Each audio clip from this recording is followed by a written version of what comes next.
What happens when you leave a steady husband for a so-called bad boy, only to watch your ex rise to success while you disappear into obscurity? I thought danger meant freedom, but it only left me with regret. My name is Selena Rourke. I am 32 years old, and I once convinced myself that loyalty was weakness, that devotion was dull, that a steady man could never satisfy me. Caleb Rourke, my husband of 8 years, was 35, calm, hardworking, patient, a man others respected, but I called him boring. I craved danger, craved noise, craved chaos, and I found it in Darren Knox, a bartender with tattoos, fights, and fast nights. I told myself he was passion, told myself he was freedom, told myself he was proof that I was still alive, but really, he was only destruction. My best friend Amber called me bold, called me brave, told me Caleb would never leave, while Judith, my mother-in-law, warned me that loyalty was priceless, not boring. I laughed at her, dismissed her words, told myself I deserved more than grocery lists and budgets, but I did not see Caleb's silence sharpening into strength. Now he is successful, respected, admired, while I am forgotten, lingering in the shadows of the life I threw away. The first cracks in my marriage came slowly, almost quietly, and at first I pretended not to notice, because pretending felt easier than facing the truth I was creating. Caleb would come home from work in his pressed shirts, his briefcase tucked neatly under his arm, his tie loosened at the collar, his shoulders tired but steady. He would sit at the kitchen table, balancing spreadsheets on his laptop while sipping black coffee, and I would scroll my phone, restless, irritated, craving something more than calm evenings.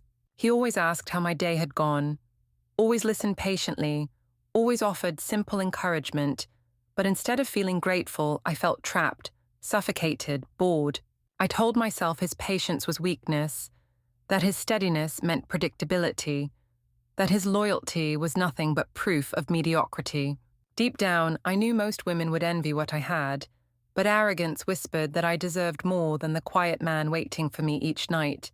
Amber fed that arrogance, sitting across bar tables with wine glasses between us, nodding eagerly as I complained that Caleb lacked fire, that he lacked adventure, that his love was suffocating. She told me I was young, that I deserved to feel alive, that I was brave for admitting routine was killing me, and her words sank into my heart like gasoline. Around that time, I met Darren Knox at a bar Amber dragged me to, a man who radiated everything Caleb was not, loud, brash, reckless, with tattoos covering his arms and a grin that felt like danger. Darren called himself a bad boy like it was a crown, bragged about fights he had started, about nights spent drinking until dawn, about women who wanted him, and I swallowed it all as though it was proof of passion. His life smelled of smoke and adrenaline. His voice carried laughter that felt like rebellion.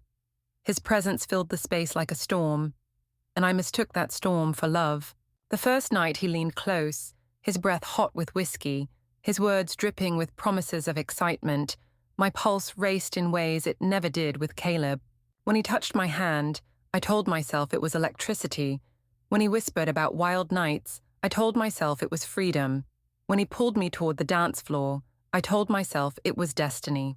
I returned home late that night, my makeup smudged, my dress clinging with sweat, my heart pounding with adrenaline, and Caleb looked up from his laptop with steady eyes.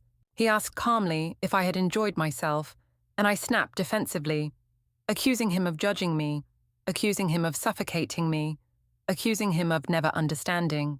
He said nothing more, only turned back to his spreadsheets, his silence heavy, his patience unbearable, and I called it weakness instead of recognizing the strength beneath it.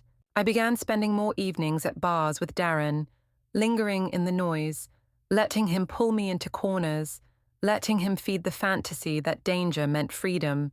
He made me feel alive when engines roared outside, when fists slammed against tables, when shots of liquor burned my throat, and I convinced myself Caleb's quiet evenings folding laundry were death. Amber clapped for me, saying I glowed, saying I looked free, saying I was finally brave enough to live boldly, and I swallowed her praise like medicine. But Caleb's mother Judith noticed the change immediately, her eyes narrowing when she saw me at family gatherings, her voice sharper when she asked where I had been. She told me Caleb deserved loyalty, told me I was playing with fire, told me passion without respect always burned out. But I laughed at her warnings, dismissing her as bitter and blind. Martin stayed quiet, but his eyes carried disappointment that cut deeper than Judith's sharpness, and I hated how small I felt under his gaze. At home, I mocked Caleb openly, teasing him for his spreadsheets, for his careful budgeting, for his steady routines, painting him as dull while I painted myself as alive. He never argued, never shouted, never accused. He only nodded quietly, folded his napkin neatly, and returned to his papers with patience that drove me insane. I wanted him to fight, to demand, to rage, to show passion, but his silence left me without leverage, without control, without victory. That silence became unbearable, so I grew louder, mocking him in front of friends, laughing about his boring nature, exaggerating his habits, as if humiliation made me powerful. Each time, he responded with calm detachment, never lashing out, never breaking character, and I mistook his restraint for cowardice instead of recognizing it as strength. One night I came home late again, smelling faintly of whiskey and smoke, and I caught sight of Caleb at the desk, sliding papers into a neat folder. His movements were deliberate, his expression calm, his silence heavy, and I knew instantly those were not spreadsheets, those were receipts, records, evidence. My stomach twisted, but arrogance whispered he would never use them. That loyal men never left, that silence meant surrender. I poured a glass of wine, laughed loudly, told myself I had the power, told myself he would forgive me as always, but the image of that folder burned in the back of my mind. Looking back, this was the beginning of the end, though I called it liberation at the time. I believed Caleb's silence meant weakness, but it was preparation. His folder not distraction but proof. His patience not surrender, but strategy. I told myself I was choosing passion, but I was only choosing destruction. Arrogance disguised as bravery, selfishness disguised as freedom. I traded loyalty for noise, respect for chaos, devotion for danger, and I convinced myself I was untouchable. But the truth was already forming around me like walls I could not see, and Caleb's silence was the sound of those walls closing in. The family dinner at Judith and Martin's house should have been ordinary.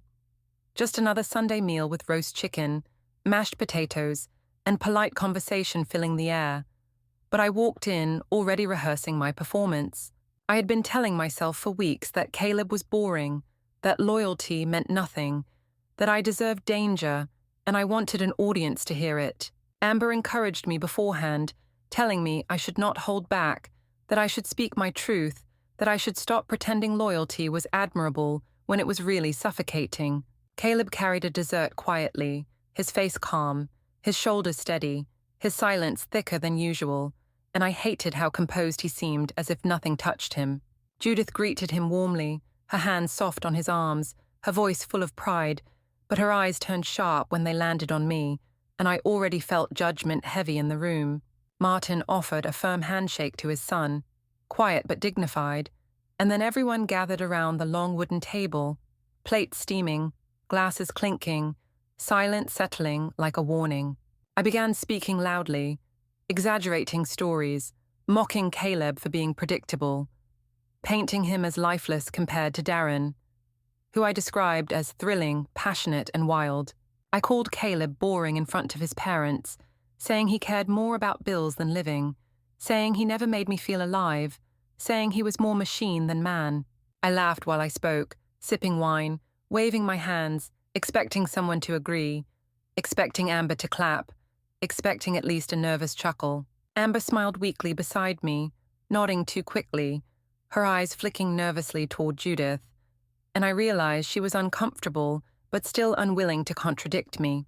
Judith set her fork down firmly, her voice sharp, her eyes cutting through me, as she asked if humiliating her son at her dinner table made me proud. Her words silenced the room instantly, and I forced a laugh, brushing her off, accusing her of being old-fashioned, accusing her of not understanding modern marriage, accusing her of clinging to outdated ideals. I looked to Martin, hoping for silence at least, but his calm voice came steady and deliberate, saying Caleb had always been loyal, hardworking, and dependable, the kind of man others envied. His disappointment pierced me harder than Judith's fury, because it was not sharp but heavy, not angry but final, not emotional but truthful. I tried to recover, raising my glass, claiming loyalty was worthless without passion, claiming stability was nothing without excitement, claiming I was brave enough to choose freedom over routine. But the room stayed cold, their eyes steady, their silence loud, their disapproval undeniable, and I felt sweat on my palms despite my smile. Caleb remained composed, eating calmly, folding his napkin neatly, drinking his water without rush, and his calmness infuriated me more than shouting ever could. I mocked him directly then, saying he had no fire, no risk, no adventure, and still he gave me nothing, only quiet patience that made me look crueler. Finally, Caleb stood, his movements calm, deliberate, controlled, folding his napkin and placing it beside his plate before excusing himself quietly. He did not argue, did not defend, did not explain, only walked away from the table with steady posture, leaving me exposed before his family. That silence humiliated me more than if he had shouted, because it left me without a target, left me flailing alone, left me looking petty and ungrateful while he appeared dignified.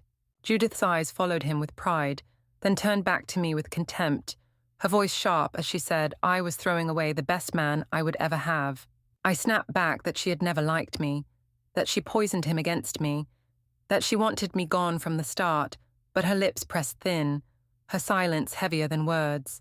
Martin shook his head slowly, his expression weary, his disappointment suffocating, his loyalty carved firmly on his son's side. Amber tried weakly to change the subject, forcing a laugh, raising her glass, saying, maybe people simply wanted different things, but her attempt fell flat. The table remained stiff, the conversation dead, the silence unbearable, and I tried to fill it by talking louder, laughing harder, insisting I was misunderstood.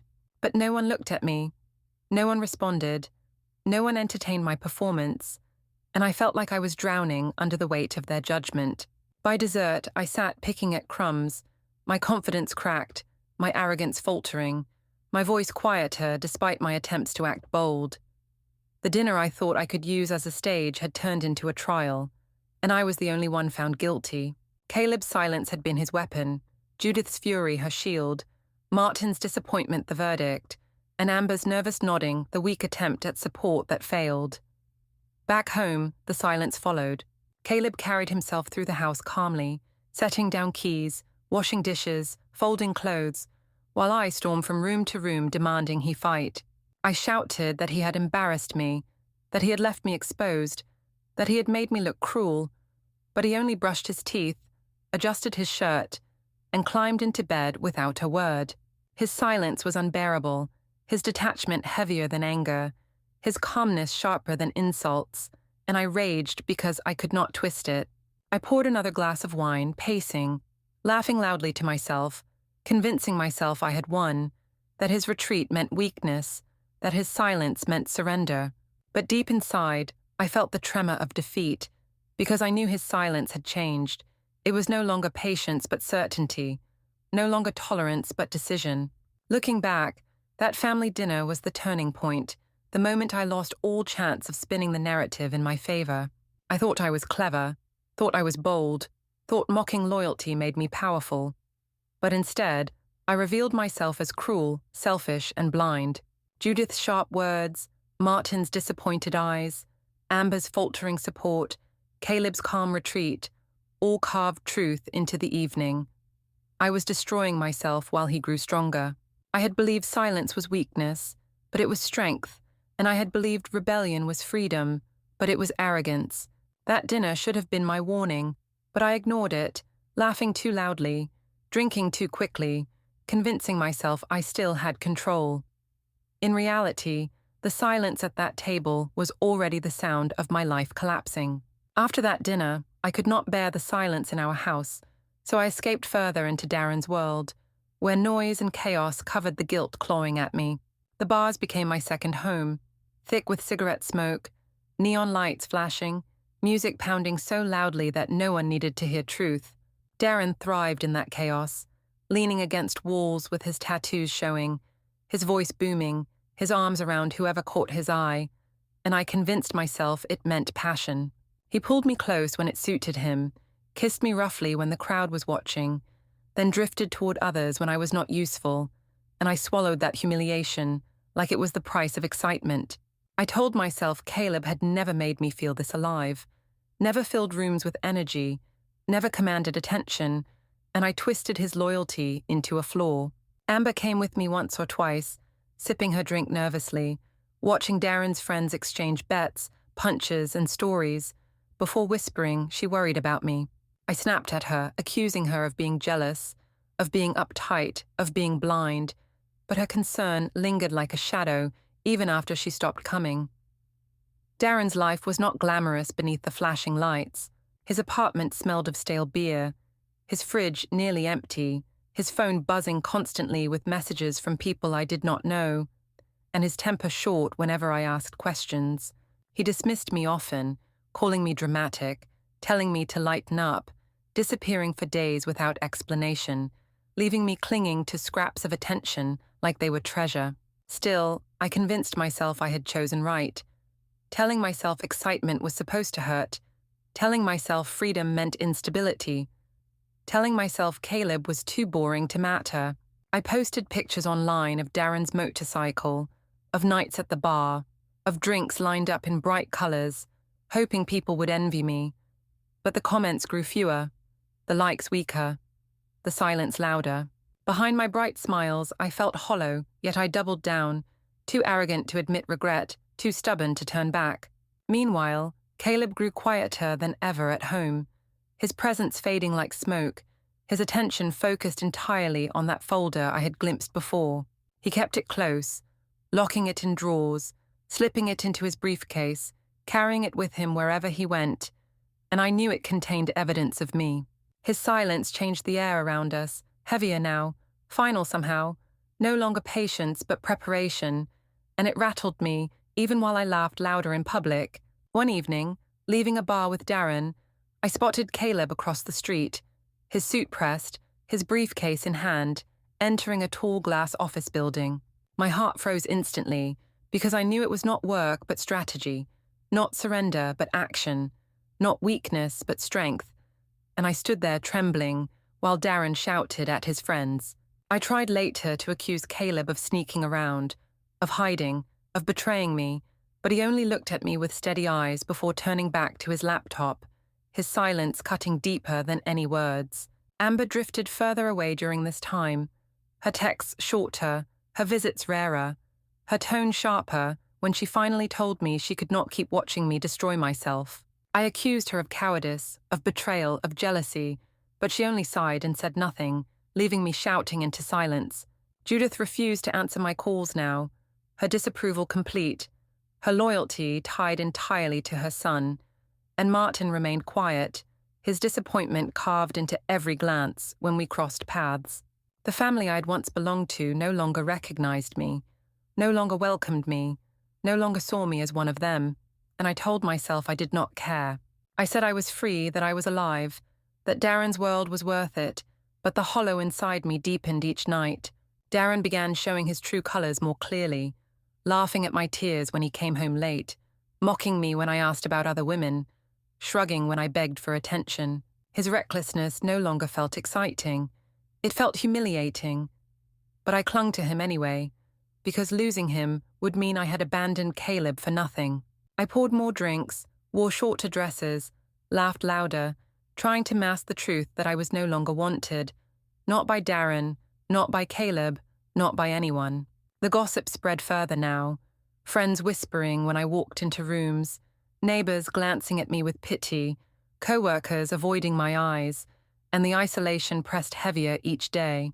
I told myself they were jealous, that they were blind, that they were bitter, but their silence mirrored Caleb's, exposing my arrogance like a wound. Looking back, this was when my rebellion began rotting from the inside, though I kept painting it as freedom, though I kept performing it as strength. Caleb's silence was not surrender but strategy, Darren's chaos not passion but neglect, Amber's withdrawal not betrayal but exhaustion, Judith's disapproval, not cruelty but truth. I told myself I was still in control, that I could still spin the story, that Caleb's silence meant I had power, but the truth was already clear to everyone but me. Caleb had begun building a life without me. Darren had begun discarding me. Amber had begun abandoning me. And I was clinging to lies like they were lifelines. I believed I had chosen danger over boredom, freedom over loyalty, passion over routine, but I had only chosen destruction disguised as thrill. And standing in those smoky bars, clutching watered-down drinks, waiting for Darren to notice me, I realized Caleb's silence was louder than the music pounding through my ears. By the time gossip about me spread beyond Darren's smoky bars and into my workplace and neighborhood, I realized my story was slipping beyond my control. At first, I tried to laugh it off, spinning tales about freedom and bravery, insisting Caleb had been dull and lifeless, insisting I had chosen passion over monotony. I told coworkers he only cared about spreadsheets and bills, told friends he never gave me fire or thrill, told myself louder stories each time silence answered back. But I saw their pity in their eyes, saw their judgment in the way conversations died when I entered, felt their whispers in the pauses that stretched too long. I hated how quickly I was becoming the villain in everyone's narrative, hated how Caleb's silence painted him as strong, while my noise exposed me as cruel. To mask the humiliation, I wore brighter clothes, painted heavier makeup, laughed more loudly, filling empty spaces with noise, but nothing silenced the truth. Darren offered no refuge from that humiliation, because his attention was fleeting at best, cruel at worst, and I was already slipping into background noise in his life. He came home late reeking of alcohol, brushed off my questions with smirks, rolled his eyes when I asked about other women, and shrugged when I begged for more than scraps of time. His chaos no longer felt like passion, it felt like neglect, but I clung to him because admitting otherwise would mean I had traded Caleb for nothing. My arrogance refused to admit defeat, so I called the pain excitement, called the neglect freedom, called the humiliation love. Even Amber had faded now, her visits rare, her words sharp, her tone final when she told me she couldn't keep supporting destruction disguised as bravery. I accused her of betrayal, accused her of hypocrisy, accused her of jealousy, but her silence afterward confirmed I had lost her too. At home, Caleb grew quieter still, if that was even possible, moving through rooms with calm efficiency while I raged against his indifference. He no longer asked where I was, no longer questioned late nights, no longer even looked at me with anything resembling hurt. Instead, he focused on his folder, on his laptop, on papers stacked neatly, his movements deliberate, his silence unbearable. Each time I saw that folder, my chest tightened, because I knew it was more than work, it was evidence, it was preparation, it was the story of my betrayal, written neatly in ink. Still, arrogance whispered he would never use it, that loyal men never left, that silence was only patience stretched thin. I convinced myself I still had control, but each evening his silence felt sharper, his composure stronger, his detachment heavier, and I began to realize too late what it meant. Then one evening I came home to find drawers half empty, closets cleared, shelves stripped of his belongings, and my chest hollowed out instantly. His shoes were gone, his ties missing, his papers removed, the spaces in our home echoing with absence, and I knew he had finally moved out. He left without confrontation, without warning, without shouting, only silence and absence, and that absence cut deeper than any fight could have. I stormed through the rooms, screaming at the walls, pouring drinks, throwing clothes, demanding answers from air that would never reply. I told myself he was cruel for leaving me like this, told myself he was cowardly for not fighting, told myself he would regret abandoning me. But deep down, I recognized his silence for what it was. A decision made long ago, prepared carefully, executed quietly, final and complete. That half-empty house became a monument to my arrogance, each missing item proof that silence had beaten noise. Neighbors noticed quickly, their glances sharper when I walked outside, their whispers heavier when I passed, their pity thicker than before. Margaret refused all my calls, her judgment final, her voice absent, but her disapproval louder than words, while Martin's silence carried the same weight, disappointment unshakable, loyalty tied firmly to their son. I told myself they were blind, clinging to tradition, unwilling to see modern love, but I knew I had been erased from them completely. I was no longer family, no longer welcome, no longer relevant, and their loyalty belonged entirely to Caleb. Darren's world offered no comfort either, because he barely noticed when I arrived, barely listened when I spoke, barely cared if I was there. His friends laughed too loudly, their eyes drifting toward me with amusement, and I knew I had no place even there.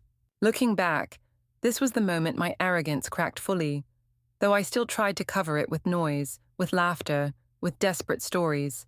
I told anyone who would listen that Caleb was boring, that I was brave, that I was free, but nobody believed me anymore, not even me. Caleb's silence had reshaped him into something powerful, something dignified, while my arrogance reshaped me into something desperate, something pitiful. I mocked him for years, but now people respected him more for walking away than they ever had while he stayed. The house half empty, the neighbors whispering, the friends abandoning me, the family cutting me off. All of it proved I was the one discarded. And though I laughed loudly, painted myself boldly, dressed myself brightly, every reflection in the mirror showed the cracks beneath. That empty house should have been my wake-up call, the moment I dropped the lies, the moment I faced truth, the moment I stopped pretending. But arrogance clung stubbornly, telling me I could still win, telling me Caleb would come back, telling me silence always meant hesitation.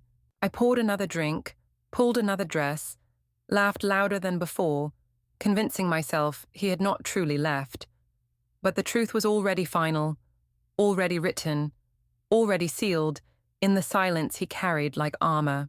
He had left without words, without noise, without rage, and his silence was louder than my destruction.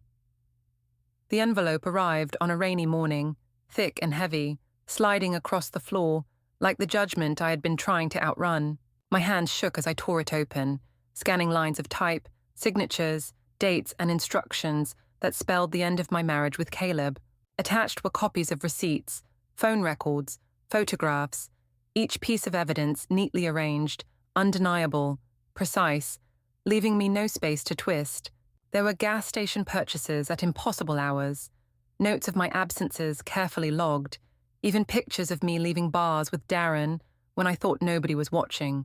Caleb's silence had not been weakness, it had been calculation, his patience not surrender but strategy, his quietness not fear but control. I sat there trembling, clutching the papers, realizing his strength had been building while I wasted mine on chaos. When the day came to meet at the lawyer's office, I dressed in my brightest dress, painted my lips red, convinced myself I could still win him back. I told myself my charm could soften him, that my tears could sway him, that my words could paint my betrayal as honesty. I said I had only wanted freedom, that I had only craved passion, that I had only been brave enough to admit loyalty suffocated me. But when I faced him across that polished table, he gave me nothing, not even anger, not even sadness, only calm composure. His suit was pressed, his hair neat, his hand steady as he signed each page, his silence heavier than any shouting could have been. The lawyer explained the division of assets, the settlement, the terms, each sentence ringing like a verdict, and I tried to interrupt with desperate protests. I told them Caleb was too boring, told them he never gave me excitement, told them Darren had offered what Caleb never could, as though excuses mattered. I begged him directly, saying I had never stopped caring, saying I had only been confused, saying I could still change. But Caleb's gaze never softened, his silence never cracked, his resolve never shifted, and I realized I was begging a wall of strength. Margaret and Martin sat behind him for one session, their faces set, their loyalty unshakable, their disapproval sharp enough to slice me open. Margaret's voice was cold as she said, Caleb deserved better, said I had mistaken loyalty for weakness, said I had thrown away gold for ashes. Martin spoke little, but his nods were steady, his disappointment final, his silence louder than lectures, his gaze cutting through me like truth. Amber did not come, and by then she had stopped answering my calls completely. Her distance proof that even my strongest ally had abandoned me. That absence stung more than I admitted, because I had always counted on her to clap when I acted boldly. Now I had nobody clapping, nobody supporting, nobody standing behind me, only silence from every direction, silence I could not manipulate. Caleb slid the signed papers across the table, his signature bold, his decision final, his posture unshakable. And then he stood without looking at me. He adjusted his jacket, lifted his briefcase, and walked out the door with dignity that humiliated me more than insults ever could. He did not slam it, did not linger, did not turn back, only left me with silence echoing in the empty space he had owned completely. Margaret told me once, sharp and unforgiving, that I had no one to blame but myself. She said Caleb's success would only grow now, that my betrayal had sharpened him instead of destroying him. Her words stung because they were true. Martin only gave me a nod before turning back to his son, his silence heavier than shouting. I wanted to scream, to tear apart the papers, but all I had was silence closing around me. That office was my final humiliation, the stage where every excuse collapsed and every lie dissolved. I had called rebellion bravery, but it was selfishness. I had called honesty strength, but it was cruelty. I had called Caleb's patience weakness, but it was power. The papers in my hands were not just legal, they were a monument to my arrogance. He had built his case quietly, patiently, while I wasted myself chasing chaos. Now his silence had beaten me completely. Weeks later, I saw him again at a fundraising gala. I hadn't been invited, but I went anyway, desperate to see what he had become. Through the glass, I watched him move with confidence, his suit tailored, his laughter carrying across the room. He was admired, surrounded, thriving, while I lingered outside in borrowed heels like a ghost. Whispers confirmed what my eyes already knew. Caleb had launched his own firm, wealthy and respected, almost overnight. Neighbors spoke with pride, friends celebrated his success, his parents boasted openly. Every word reminded me how far I had fallen. Darren had already vanished, leaving me with bills and humiliation, while Caleb rose higher than ever. Even Amber cut me off, her silence as final as his. The last blow came when I stood across from his new mansion, windows glowing, laughter spilling into the night. He stepped outside briefly, his eyes finding mine across the darkness. He did not wave, did not speak, only gave the slightest shake of his head before turning back inside. The door closed behind him gently, firmly, completely, and the sound echoed in my chest like final judgment. That door was the true ending, proof that silence had outlasted my noise. I had mocked loyalty as weakness and traded devotion for chaos. Caleb became admired, wealthy, untouchable, while I was erased, discarded, forgotten. His silence will always be louder than my regret. Don't forget to hit like, subscribe, and turn on the bell so you don't miss the next story. Write in the comments from which city you are watching, watching, watching, watching, watching, watching, watching.